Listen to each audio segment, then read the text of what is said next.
Welcome to another episode of Wild and Well. Today, I'm joined by the co-founder of Squat Seat and mobility specialist who is behind the movement journey, John Lindsey. So thank you, John, for coming on today to talk about mobility, what that really means, why it matters, and how building more movement capacity into our lives is so critical for all of us.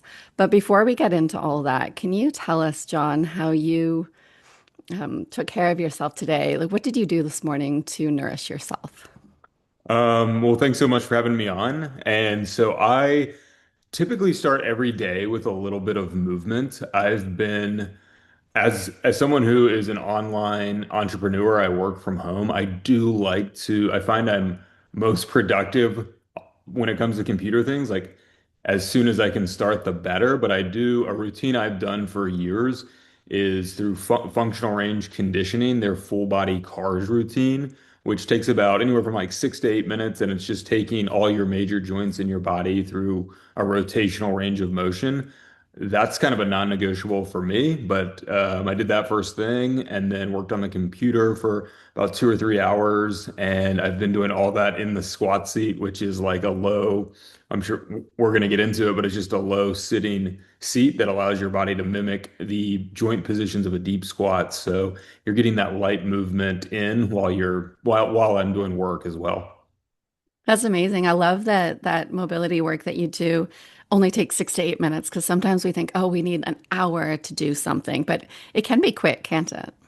Yeah, totally. And it's quick. You're going to be consistent with it over the long haul. Like it's not overwhelming enough to be like, I don't have the hour set aside to do this. It's that non-negotiable first thing. Typically, I'm either finishing my like first cup of water or I'm drinking my coffee. So there's a little bit of multitasking that goes into it as well. So easy to sneak in there early in the day. Yeah, very cool. So, can you share a little bit about yourself and what it is that you do? So, yeah, my online brand persona is the movement journey. That's where you could find me on mostly Instagram, but Facebook as well. And it's a brand I started now almost 10 years ago. And the origin of it was I'm 37. I've been a personal trainer since I was 22. And early in my personal training career, I couldn't move very well. Like I was pretty well versed in like strength training, but I couldn't touch my toes. I couldn't squat past 90 degrees.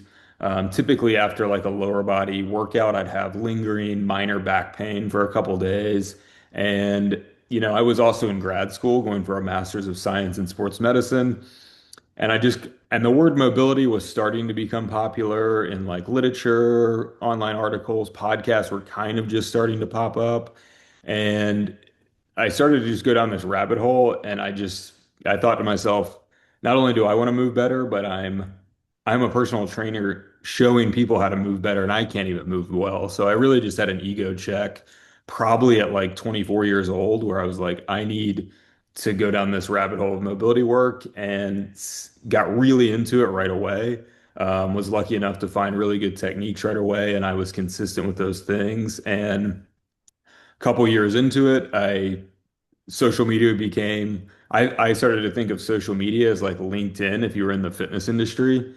And so I just started sharing my movement journey and techniques that I liked that were really helpful for me. And over time that just grew. And now it's my full-time job is essentially showing people how to move better so they can live more. That's kind of my tagline. So Yeah, I think it's so important. And I'm impressed that you got into mobility at 24 because I assume most 24-year-olds, especially males who are in the fitness industry, are thinking about strength and everything else, but not mobility. It seems like something that we think about as we get much older. But I think it's so important at all aspects of our lives. So can you tell us what mobility is and why it is important for us? So I define mobility as usable range of motion or active range of motion. And so the difference to me between mobility and flexibility. Flexibility, I think of as passive range of motion. So an easy way to think about that is if you're standing up tall, grab onto something and take a hand and pull a knee up as high as you can. And so that's your passive range of motion for hip flexion. You're assisting with your hand to get there. Now do that same movement, just don't use your hand to help. Just raise your knee up using your own muscular control. And that's your mobility to me. That is your active range of motion. You control that range. And so all the stuff I do as far as movement, range of motion work falls under that mobility realm. There's some active piece of it.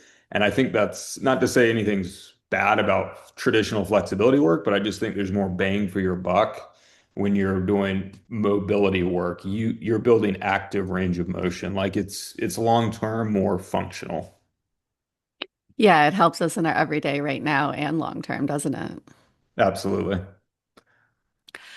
So we are in this sitting culture, sitting epidemic. It's just like our modern society has us sitting all the time. We have convenience, everything. Why is sitting such a problem? I think it's the nature of our chairs. They're not challenging, it's the height of them, the way they're shaped. It's not challenging our joint ranges of motion at all. It's so easy to just completely relax the body, whether it's on a couch, an office chair, a chair at your kitchen table. There's no motor control that's needed. The body is really just turning off. And when the body turns off and joint ranges aren't challenged, you know, if you don't use it, you'll lose it is so true when it comes to mobility work. And if you're spending, most people are spending more than 50% of their waking hours sitting in a traditional sitting posture, hips at 90 degrees, knees at 90 degrees. And it just turns everything off and you start to lose range of, not only are you losing range of motion, you're losing your ability to control through those ranges of motion. So, especially, I know you're in Canada, but in the United States, I mean, joint replacements. People are getting joint replacements at a younger and younger age. And the reason is you're just not using your joint range of motion. You don't have the range, you don't have the strength to control through those ranges. And a lot of that could be helped out if you just avoided spending endless hours in the same posture all day long. Yeah, it's interesting. I've had a number of relatives just this year get hip replacements, and I think there's still this idea that joint replacements are because you've used them too much. But what you're saying is very opposite to that, isn't it? That we're not moving our bodies enough.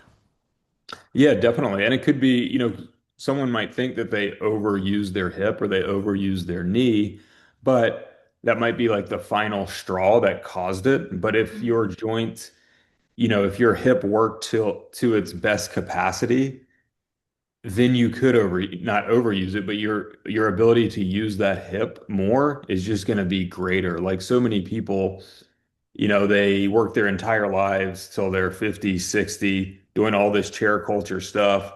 And then they're like, okay, now I want to be active again. And your body has from like the age of 20 to 60, this 40-year span of low activity, only used to this one, for the most part, this one joint position. And then you go ask it to be, I'm going to walk 4 miles every day. I'm going to start playing pickleball. I'm going to start doing this, this, and this, and your joints aren't prepared for it, so you overuse them. But if you're cognizant enough at an early age, or at least at some point in your life to say, you know what, I need to work on my joint mobility. Why don't I start, finding some better resting options for me? Let me work on my mobility, and let me also start to introduce better resting options in my house, at my office, wherever it is. Start to use my joints more and more. It doesn't take, totally taking the chair out of someone's lifestyle. It's just introducing other things too. So you're not going 6 months before you get into a deep squat type position. You're exposing your joints to it every day, even if it's just for a couple minutes, you're just touching on it and greasing the groove of how the joints work in that position. Too many people just go literally decades without challenging their joint ranges. And so then when they want to go do it, whether it's in sport, exercise, whatever, they're going to overuse the capacity they currently have, but they should have been, maintaining a better capacity all this time. So when they then go to challenge themselves, their joints are there and they're ready for action. Yeah, it is shocking. I used to teach yoga classes and we'd get into that deep squat position. And most of the class couldn't do it. And these were the people that were at the gym. They were a younger population. And yeah, you just think about as we get older and our parents' age, like how many people can squat? Probably not very many. Yeah, it's low. I would love to know what the percentage of that, especially in the US, Canada. I mean, Mhm. some Eastern cultures, Asia and Africa, still spend a lot of time sitting in a resting squat or sitting on a low object to mimic that position. But, in the Western world, it's a lost art, and I mean, our bodies evolved for this. I'm sitting on a squat seat for this to be our natural resting position. So, it's something your body wants to do, and if you don't do it, you might pay the price later in life, whether it's through a joint replacement, an injury, whatever it is, some sort of setback. That's just a bummer.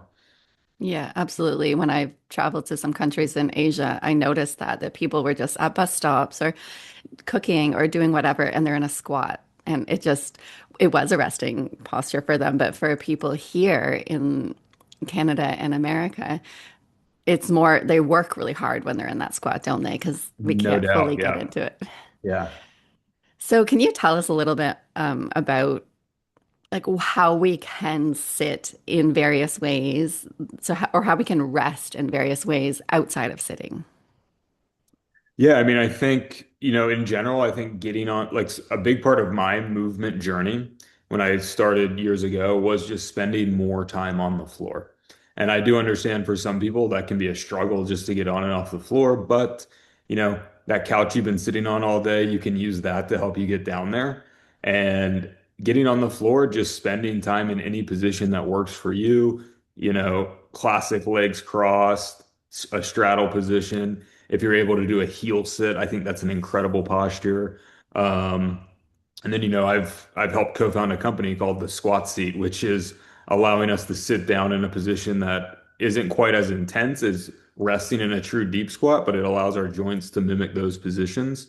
Um, and so number one thing, get on the floor more. Like your body, you're going to find positions that work for you, and you do that more and more, your body's naturally going to open up some. And just the act of getting down and getting back up and generally moving around, that's how you're building mobility through those ranges. You're controlling your body's, strength and control through those positions. So you get a lot of long-term benefit for that. But the squat posture is something I'm really passionate about. I think spending time in a true resting squat without a squat seat or any other assistance is an incredible thing to build up to.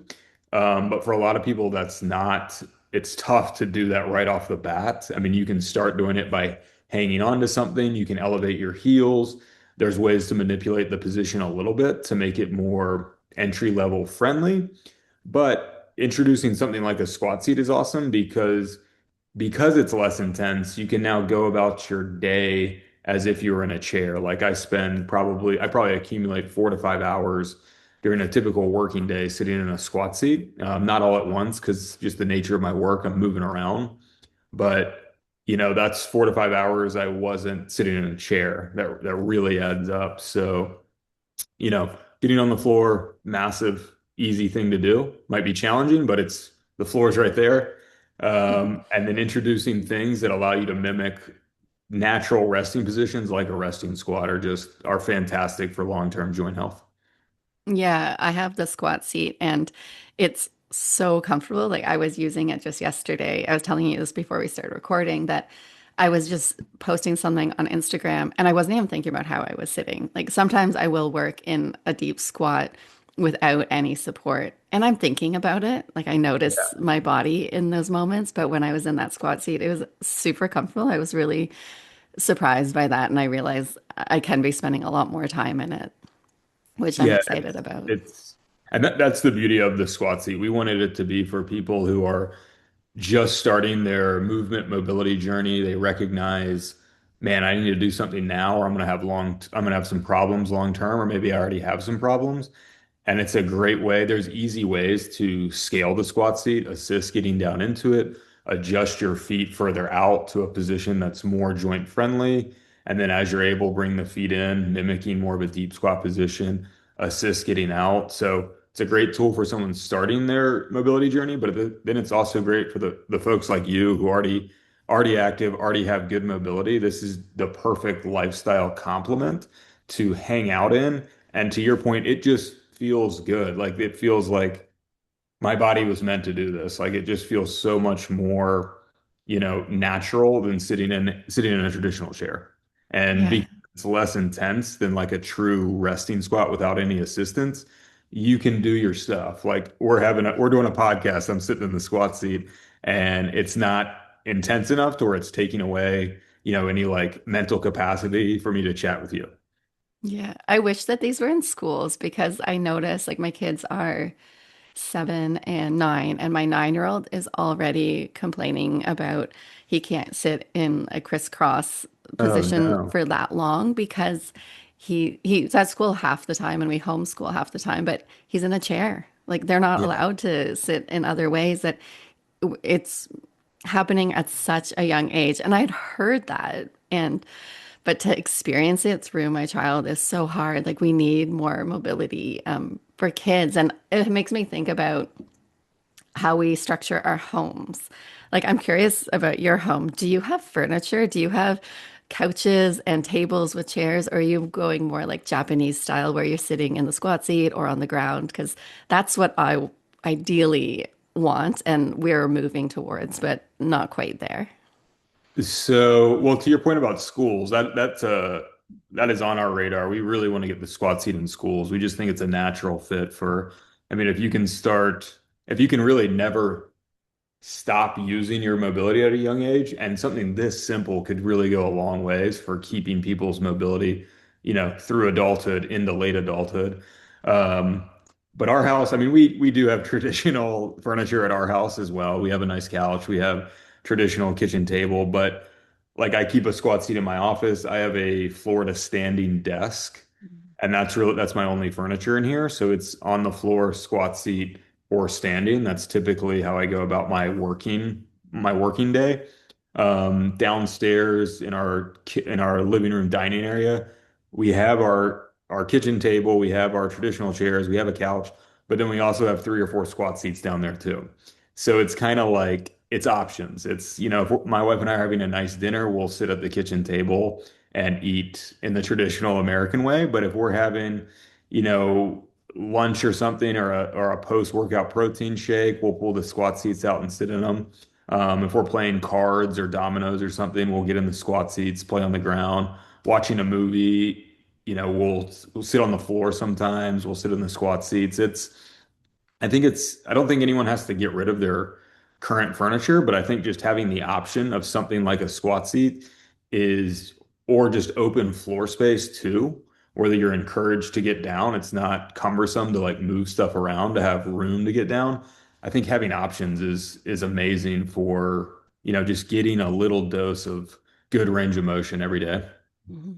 Yeah, I absolutely agree. I think having all of the options is good. And if they're all out, like if the squat seats are out and you have mats down or pillows on the ground, it just makes it easier to do that. Mhm. Like we always have a yoga mat down on the ground and more of like a squishy gymnastics mat in the living room. So when the kids watch a movie, like we encourage them to like lie on the ground or we'll stretch while they're watching. So they might do the same as us. And I think it is helpful having all those things. But then sometimes you do just want to read a book and lie down on the couch, right?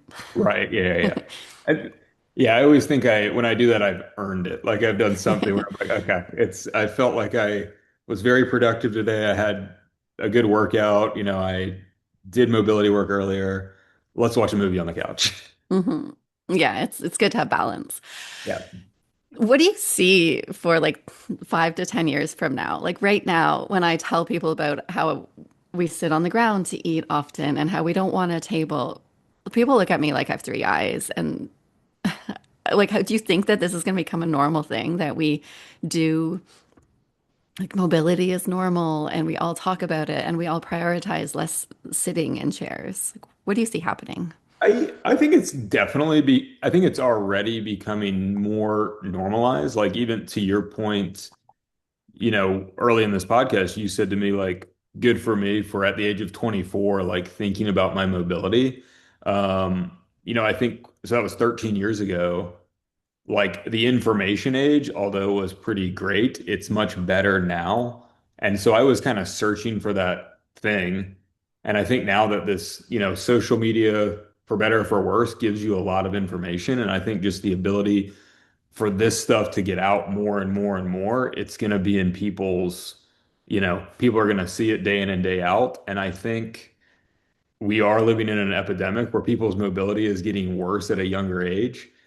And people are going to be searching for options sooner rather than later. And so I think the people that really want, this actually can be kind of a quick fix, but the people that recognize I need to make a lifestyle change, where are those tools? They're going to find the squat seat. And I think, I mean, just a little bit of time my partner and I have been building this just since late September. Like the feedback we've gotten and how quickly people are seeing benefits have actually blown us away. Like we were a little worried because, in my opinion, trying it myself, trying it with other people before we launched, I was very like, well, give it a couple weeks. Like, give it a couple weeks, be structured into your day, don't overwhelm yourself right away. But we've actually seen people getting benefits just within using it 1 to 3 times and Wow. seeing the light of like, man, my body's been craving this position. Man, my low back pain, even after 3 days of this, is already starting to reduce. So I think the positive feedback we're getting, and then just the publicity, the general information of mobility squat stuff being on social media is just continues to go up that I think the people that want to do it are going to find this answer much faster than if they were looking for it like 10 years ago. And so Yeah, I absolutely I'm kind of agree. rambling on this, but I think to answer your question, yes, I think it's going to be more normalized. And the reason I think it's going to be more normalized is because people are going to get benefits. People are going to praise those benefits. And it's just going to become a common thing that that tool works. I want it. I want to move better so I can live more. So I want something in my lifestyle that's going to help with that. Yeah, absolutely. I totally agree. And I am seeing it more and more online that there's a lot more people talking not about fitness, but about mobility and moving your body properly and resting in these more helpful ways. So we've talked about like different ways we can rest and to help our mobility, but what are some practices that we can do with more movement to help us to increase that movement capacity? I mean, a lot of things people can do. I could list off drills if you wanted me to, but I mean, I think if you're someone who's listening to this and you are struggling with your mobility, introducing better lifestyle habits is definitely going to help. But if you want to fast track it, you've got to commit to a mobility routine. I think a big wake up call for me early in mobility work was I would do quote unquote mobility, but it would be what I jokingly call like high school sports stretching, where before a workout, I'd like try to touch my toes for 30 seconds, cross my arm over my shoulder for 30 seconds, and really with, half-assed effort too. Like I wasn't being very intentional, and I think having a structured mobility routine, even if it's two movements, maybe three, that you can execute well, but they challenge you, like doing those movements really well every day, even if it's only like 5 to 6 minutes, you're consistent with it, like that's going to give you results. Um, the biggest thing people struggle with when it comes to mobility work is not being consistent and not executing drills really well. Like take mobility work as seriously as you take your sport practice, your strength work, your endurance work, whatever it is. Doesn't have to be that as much time, but just when you're doing the movements, the mobility drills, give it your best effort. Again, even if it's only like 5 to 8 minutes a day, that done consistently, really freaking well, will get you pretty far. And if there were two drills, like what would those look like? Just for people to have an idea. If it's not just standing there and trying to touch your toes, or like you say, stretching your shoulder across your body, what is it? Is it like full squatting coming back up? Is that the kind of thing? That's definitely awesome. I'm a big fan of functional range conditioning, which is Mm. this. I'm not sure if you're familiar, but it's kind of a mobility organization. They do a great job coming up with mobility techniques, and so part of the routine I did this morning, full body cars, controlled articular rotations, where you're just basically taking joints through big controlled circles. And so their hip version of that, a hip car, I think is a no-brainer for anyone. Having better hip mobility really translates to just daily life so well. So hip cars would definitely be at the top of my list. Um, I really like elephant walks for hamstring mobility. Easy drill to Google and search.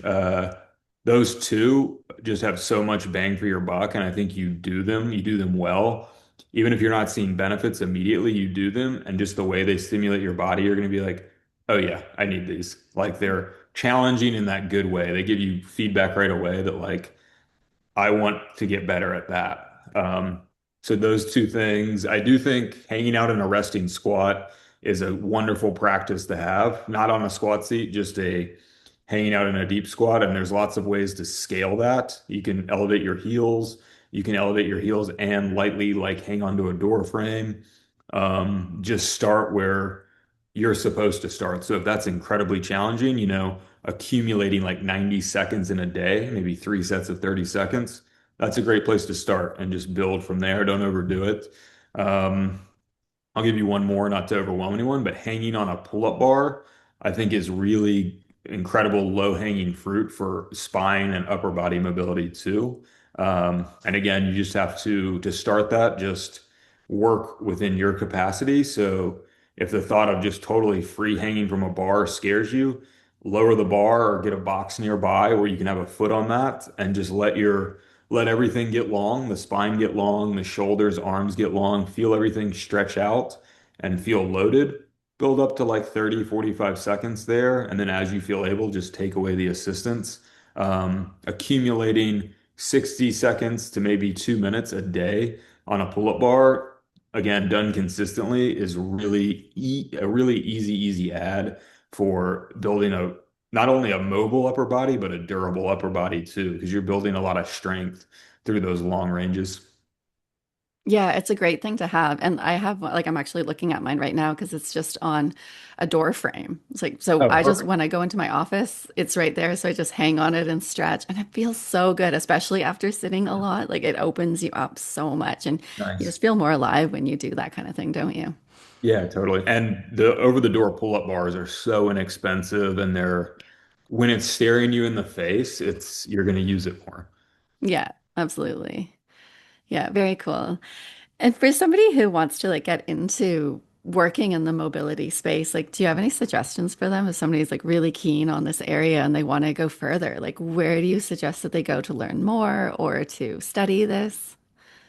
I would, if you're not already a personal trainer, I would get some personal training certification. I mean, there's great ones out there, there's not so great ones, but at the end of the day, I would get one and just start teaching people. Like, I think that's the best way to learn is any personal trainer listening to this knows like when you first start, you think you know everything, and then you quickly realize as you explain things to other people, you're like, whoa, they're not interpreting things the way I interpret things. And so you have to learn real quick how to communicate things better. So I think becoming a teacher as quickly as you can is great to do. And then for mobility specific stuff, like probably the biggest, I've mentioned this already, but functional range conditioning, that's an organization. They do certifications.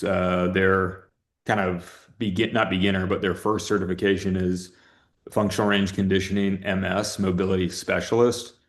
To me, that's an incredible intro into the mobility world, like the way they break down movement, how to manipulate mobility drills to just reap a lot of benefit is really well done.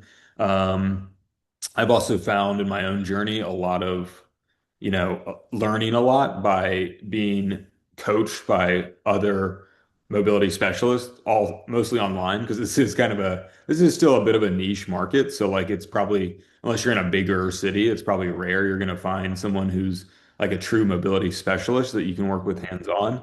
But training with someone online, doing in-depth work with them is a great way to learn as well. But yeah, functional range conditioning, they still do certifications and they're incredible. That's a great place to start. And your work, like do you work with people online to help coach this? Is that correct? Yep. And I train mostly I train people through an app. So like people would subscribe to my app, and on that app there's different journeys you can take. There's everything from like general mobility, full body mobility, hip specific, upper body mobility, um, all the way up until like middle splits, front splits, back bridges, pancakes, higher level movement skills, I'd call them. And then there's some strength work, very longevity based on there as well. So it's kind of a choose your own adventure type thing. And we really have something for everyone, even if your mobility is a true beginner, or you're like a advanced practitioner and you're just ready to get over the hump and master the middle split, like there's something on there for everyone. Yeah, very cool. And my husband's working on the splits. He's been working on it for a few years now. Do you get men on there that can do the splits? Yeah, definitely. I used to be able to do the splits. I have not actively practiced them in a year. My personal practice is I've dove more into endurance work. And at some point, like you just have to put stuff on the shelf on hold for a bit. So my split practice, I touch on it a little bit, but I don't have full splits at the moment. But it's a hard, fun journey. So if he has any questions, please tell him to reach out. Yeah, I'll have to share your information with him because I think he'll be keen. So for somebody listening and wanting to like start a business or they have a product idea, what have you learned through your journey with Squat Seat over these last several months with it? Well, more than that, but and yeah, what have you learned and what advice do you have to share for a budding entrepreneur?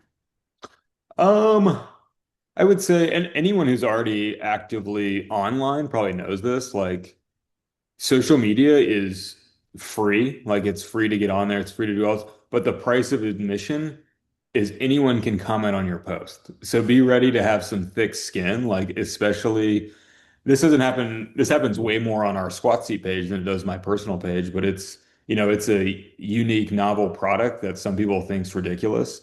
And so we've had a couple posts do almost go viral basically. And so we get a lot of comments that are all over the place. So, you know, myself and Mitch, the other founder, we're incredibly passionate about this product. So we don't let it get to us, and we know it has value. We've already seen the value, but it is if you're someone who doesn't have thick skin, like, and you're trying to launch a product and you're going to be heavily social media focused, like, be ready for the haters to come out. And, I think part of that's not a bad, in our world, isn't a bad thing because, someone makes a not so nice comment, you get to respond in a nice, respectful way and sell the benefits of your product, why you think their opinion of it's not great. And it's a good way to get your messaging dialed better so you can always spin any negative into a positive. But and that's not even a bad thing, but that's probably like not even the worst thing, but trying to think of something else like have patience. I mean, we've actually sold more and gotten better feedback earlier than I was thinking, but it's still one of those things like I think when you believe in something so much and you have so much passion behind it, like you want it to like light the world on fire right away, and just having some patience and knowing that, continue to believe in your message and never forget that, and don't get discouraged by like a week of low sales or multiple negative comments about such and such. Like n play the long game. It's a marathon, not a sprint, and yeah, it's fun. I guess be passionate, don't care too much about what other people think, and be patient. Yeah, those are really, really good points because they will come up for anybody trying to put something out there. I think Yes. the squat seat, maybe online, people think like, oh, it doesn't look like much, but honestly, when you sit on it, like it's really, really nice. I think you have to have people try it in person and then they'll have a much different opinion of it once they've tried it. Yeah. A small issue we have is people think it's hard plastic. Mm, So it's a higher end material than that. It's a high density durable foam. So it's really, really durable, but the material plus the shape make it more comfortable to sit in so you can accumulate a long time rather than sitting on something flat and hard. And so I think people think it's hard plastic. They think it's a cheaper product and they'll scoff at our price, but I mean, we chose the best, most ideal materials for what this is supposed to do. Yeah. Yeah, I thought that when I first saw it that it was going to be a hard material, so I was impressed with how comfy it was. So where can people find out more about you and the squat seat? So my best place I post most stuff on Instagram at the Movement Journey. And my goal with that page is to um, make it be a resource page for movement and mobility. I post a lot of like carousel style flows, easy stuff to higher level stuff. So I want my Instagram page to be a resource page, sorry. And then also the squat seat on Instagram is our main page for the product, the squat seat. So and we're posting more information on why the squat seat is awesome and how it adds value to your life on that page as well. Very cool. And where do you guys ship to at the moment? Right at the time of this recording, we're just shipping to the US, and we were shipping to Canada and we will again in like probably by the end of March, we should be shipping to Canada again. Okay. So when this comes live, you'll be shipping here again. Okay, Yeah. perfect. Okay. And was there anything that you think would be important for listeners to know or anything that you're hoping that I'd ask that I didn't? I mean, we chatted about it, but anytime people ask me for mobility advice, it's, going back to those two key things, it's be really consistent and execute drills really well. Like, don't overwhelm yourself with, trying to get a hour and a half mobility routine. You're never going to be consistent with that, especially if you're new to it. Like, pick a couple drills that challenge you, but you know you can do them well and you know they're giving benefits to your body, and just do them every single day really, really well for a couple months, and then switch up the drills back at it. Start to introduce better lifestyle options, to your life, the squat seat, getting on the floor, taking movement breaks if you're stuck at a desk all day. Like, add little pieces here and there. Don't overwhelm yourself with a bunch of stuff right away. But at the end of the day, you only get one body, so don't screw it up. Yeah. Yeah, so important. I know one of my friends who's an exercise physiologist, she was on the podcast a couple of years ago, Lex, she recommends these exercise snacks. So I often do that. Like if I'm making tea, I'll move my body, maybe stretch it or do a couple like push-ups against the counter, like nothing intense at all, but more than just sitting or standing there. And I find that really helpful for my energy. And I assume that helps my mobility as I go around the day. No doubt. Yeah. It's and to your point on that, I think you start to do that stuff more. You just want to move more. Like, you get your body moving, like you want to start to live a movement lifestyle. You sit around all day, that's what your body's used to. You're just going to sit around more. You gotta make movement a part of your life. Absolutely. Well, thank you for normalizing mobility, especially for a younger population, and for having this product that helps us to work in healthier sitting positions. I know I desperately need that with my job where I sit too many hours of the day. So, yeah, thank you so much for that and for spending this time with us. Yeah, thank you for giving me the platform to chat. Been an honor to be on, and yeah, I look forward to getting your feedback on the squat seat as you use it more.